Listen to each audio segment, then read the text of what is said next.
Pandian store சீரியல்ல அடுத்த வர எபிசோட்ல நம்ம முத்துவேல் இருந்துட்டு அப்பத்தா கிட்ட நீங்கள் எதுக்காகவும் கவலைப்படாதீங்க. நீங்கள் ஆசைப்பட்ட மாதிரி உங்கள் பொண்ணோட குடும்பம் கண்டிப்பாக கோயிலுக்கு வரும். அவங்கள நீங்கள் சந்தோஷமாக ஆசீர்வாதம் பண்ணலாம். நான் இங்கே எந்த பிரச்சனையும் பண்ண மாட்டோம் அத்தா அப்படின்னு சொல்லிட்டு முத்துவேல் வந்து சொல்கிறாங்க.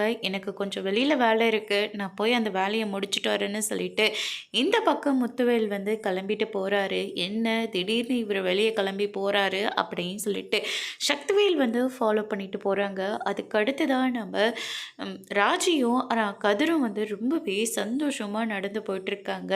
நம்ம கார்லேயே வந்திருக்கலாம் அப்படின்னு சொல்லிட்டு நம்ம கதிர் வந்து சொல்லவும், என்ன தான் காரில் போனாலையும் நடந்து போகிற சந்தோஷம் கிடைக்காதில்ல அப்படின்னு சொல்லிட்டு ராஜி வந்து சொல்லிட்டு இருக்காங்க.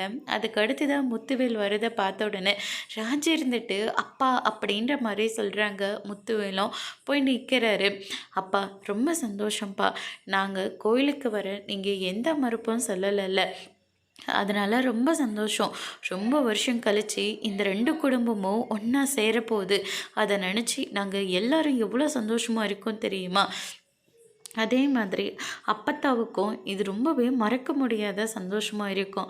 இன்னொரு விஷயம், நீங்கள் எந்த பிரச்சனையும் செய்ய மாட்டேன்னு சொன்னீங்கல்ல, அதுதான்ப்பா ரொம்ப பெரிய விஷயம். இனிமேலாச்சும் ரெண்டு குடும்பத்துக்கும் எந்த பிரச்சனையும் வராமல் கூடிய சீக்கிரமாகவே ரெண்டு குடும்பமும் ஒன்றா சேரணும் தான்ப்பா எனக்கு ரொம்ப ஆசையாக இருக்குது. நான் பண்ணது எல்லாமே தப்பு தான், என்னை மன்னிச்சிடுங்கப்பா அப்படின்ற மாதிரி சொல்கிறாங்க. அதோடு இன்னைக்கான பிரம்ம